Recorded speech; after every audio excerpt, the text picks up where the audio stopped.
నమస్తే, నేను కార్తిక్. ఈ రోజు మనం మాట్లాడుకోబోయేది కేవలం కొన్ని అంకెల గురించి కాదు, కొన్ని వేల కోట్ల రూపాయల బకాయిల గురించి కాదు. 30-40 ఏళ్ల పాటు తన రక్తాన్ని చెమటను ధారపోసి ఈ సమాజ సేవలో అరిగిపోయిన ఒక సామాన్య ప్రభుత్వ ఉద్యోగి కన్నీటి గాథ గురించి. ఒక ఉద్యోగి రిటైర్ అవుతున్నారంటే ఆ రోజైనా హ్యాపీగా ఇంటికి వెళ్ళాలి కదా.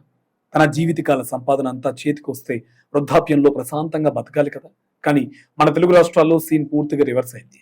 రిటైర్మెంట్ రోజున ఆ ఉద్యోగి ముఖంలో ఆనందం ఉండట్లేదు. రేపటి నుంచి నా పెన్షన్ వస్తుందా, నా గ్రాడ్యుటీ ఏది, నా జీపీఎఫ్ డ్యూస్ ఏవి, నా మెడికల్ బిల్స్ ఎవరు క్లియర్ చేస్తారు అని భయం కనిపిస్తుంది. సుప్రీంకోర్టు నెత్తి నోరు బాదుకొని చెప్తుంది, పెన్షన్ అనేది ప్రభుత్వాలు వేసే భిక్ష కాదు, అది ఉద్యోగి రాజ్యాంగబద్ధమైన హక్కు అని. అయినా సరే మన పాలకులు ఎందుకు వినడం లేదు? ఒక ఉద్యోగి తన రిటైర్మెంట్ బెనిఫిట్స్ కోసం ఖర్చు ఎక్కువ పెట్టి కోట్ల మెట్లు ఎక్కాలా? దళారులకు లంచాలు ఇచ్చుకోవాలా? అసలు ఎందుకు ఈ దుస్థితి వచ్చింది? తెలంగాణ, ఆంధ్రప్రదేశ్లలో ఉద్యోగుల పెన్షన్, డిఏ బకాయిలు ఎంతున్నాయి? ఇవి రాబోయే 2028 ఎన్నికల నాటికి ప్రభుత్వ వ్యతిరేక ఓటుగా మారి కుర్చీలను ఎలా కదిలించబోతున్నాయి ఇప్పుడు చూద్దాం. మనం తెలంగాణ చూద్దాం. తెలంగాణలో దాదాపు 3.5 లక్షల మందికి పైగా ప్రభుత్వ ఉద్యోగులు, లక్షలాది మంది పెన్షనర్లు ఉన్నారు. గత ప్రభుత్వం రిటైర్మెంట్ వయస్సును 58 నుండి 61 ఏళ్లకు పెంచింది. ఎందుకు పెంచిందో తెలుసా? ఉద్యోగులపై ప్రేమతో కాదు. ఆ సమయంలో రిటైర్మెంట్ బెనిఫిట్స్ ఇచ్చేందుకు ప్రభుత్వ ఖజానాలో డబ్బులు లేక ఆ భారాన్ని మున్ముందుకు నెట్టేయడానికి. ఇప్పుడు ఆ గడువు ముగిసి వేల మంది ఒకేసారి రిటైర్ అవుతున్నారు.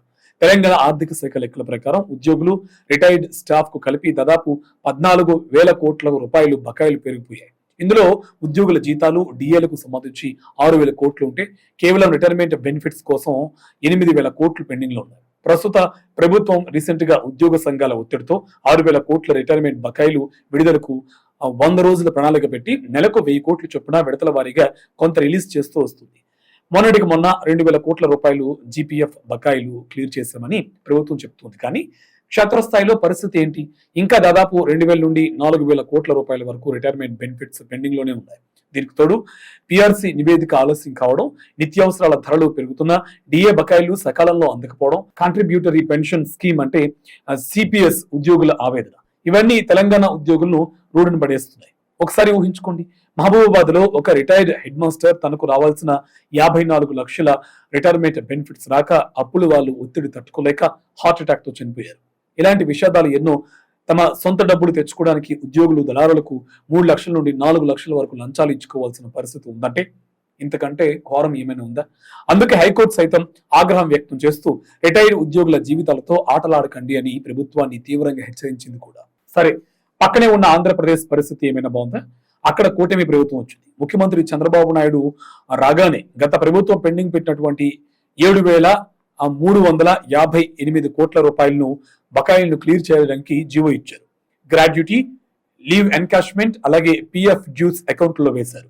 సంక్రాంతి కానుక కూడా మరికొన్ని నిధులు విడుదల చేశారు.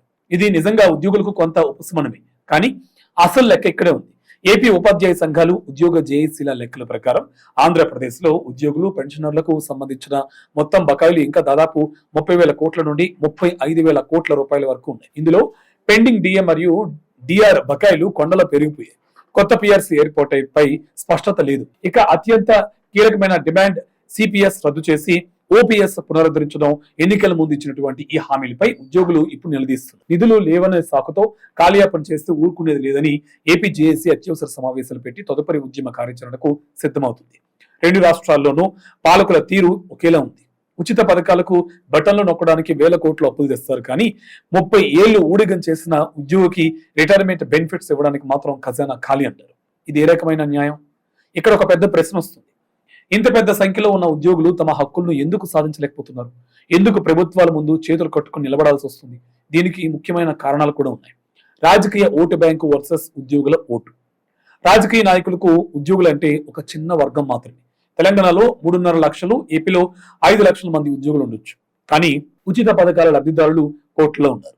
పాలకులకు సామాన్య ప్రజల ఓట్లే ముఖ్యం, కానీ రిటైర్డ్ ఉద్యోగుల కన్నీళ్లు ముఖ్యం కాదు. అందుకే బడ్జెట్ రాగానే నిధులన్నీ ఓట్లు వచ్చే పథకాలకు మళ్లించేస్తున్నారు. ఉద్యోగుల జీపీఎఫ్ డబ్బులను కూడా దారి మళ్లించేస్తున్నారు. రెండో కారణం ఉద్యోగ సంఘాల విభజన. ఒకప్పుడు ఎన్జిఓ సంఘాలు అంటే ప్రభుత్వాలు గజగజలాడేవి. కానీ ఈరోజు ఉద్యోగ సంఘాల నేతలు, కొందరు పాలకులు దయాదాక్షిణ్యాల కోసం, సొంత ప్రమోషన్ల కోసం, పదవుల కోసం ఉద్యమాలను తాకట్టు పెడుతున్నారు.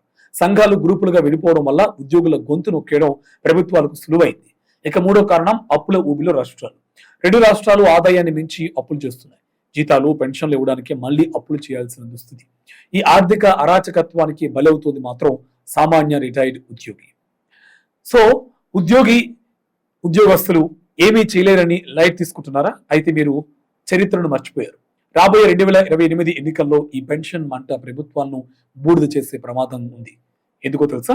ఒక ఉద్యోగి అంటే కేవలం ఒక ఓటు కాదు. ఆ ఉద్యోగి వెనుక అతని భార్య, పిల్లలు, తల్లిదండ్రులు కనీసం 4 నుండి 5 ఓట్లు ఉంటాయి.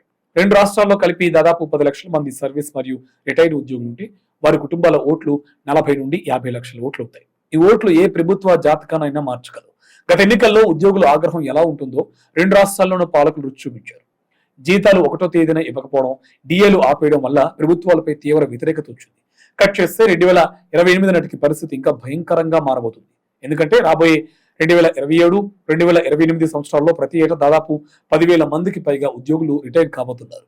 అంటే 2028 ఎన్నికల సమయానికి కొత్తగా రిటైర్ అయిన దాదాపు 30,000 మంది ఉద్యోగులు తమ రిటైర్మెంట్ డబ్బులు రాక అప్పులు పాలై తీవ్ర కసిగా ఉంటారు. వారి పిల్లలకు పెళ్లిళ్లు చేయాలన్నా, ఇల్లు కట్టాలన్నా, వృద్ధాప్యంలో వైద్యం చేయించుకోవాలన్నా డబ్బులు లేక నరకం చూస్తూ ఉంటారు. మరి ఆ కసి, ఆ ఆవేదన ఓటు రూపంలో కాక ఇంకేమవుతుంది? 2028లో ఇది ఖచ్చితంగా ప్రభుత్వ ఓటు వ్యతిరేక సునామీగా మారబోతుంది. అందుకే రాబోయే రోజుల్లో ఉద్యోగుల దగ్గరికి వెళ్లి ఓట్లు అడిగే ముందు పాలకులారా ఒకటి గుర్తుపెట్టుకోండి. ఉద్యోగి ఓటు అడిగే ముందు ఉద్యోగి బకాయిలు గుర్తుపెట్టుకోండి. తన జీవితం అంతా ప్రభుత్వానికి దారపోసిన వ్యక్తిని వృద్ధాప్యంలో బిచ్చగాడ్ల మార్చుకోండి. ఒక ఎమ్మెల్యేకి, ఒక ఎంపీకి గెలిచిన 5 ఏళ్లకే లైఫ్ టైం పెన్షన్లు, సకల సదుపాయాలు ఇచ్చుకుంటున్నారు కదా. మరి 30 ఏళ్లు ఫైలు మోసి ప్రజలకు సేవ చేసిన ఉద్యోగి అతని సొంత సొమ్ము ఇవ్వడానికి ఎందుకు ఇన్ని కొర్రీలు? రిటైర్మెంట్ బెనిఫిట్స్ అనేవి దాచుకున్న సొమ్ము, అది లగ్జరీ కాదు, వారి బతుకు తెరువు. ఇప్పటికైనా పాలకులు కళ్ళు తెరవాలి. కాలయాపన ఆపి రెండు రాష్ట్రాల్లోనూ పెండింగ్ బకాయిలను రూపాయితో సహా వెంటనే చెల్లించాలి. లేకపోతే వృద్ధాప్యంలో ఆ రిటైర్డ్ ఉద్యోగులు కార్చే కన్నీరు 2028లో మీ కుర్చీలను ఖచ్చితంగా ముంచేస్తుంది. ఇది అక్షరాల నిజం. సో ఇది వాళ్ళ ఇంట్రెస్టింగ్ టాపిక్. మరొక అంశంతో మళ్ళీ కలుద్దాం. Until then, keep watching.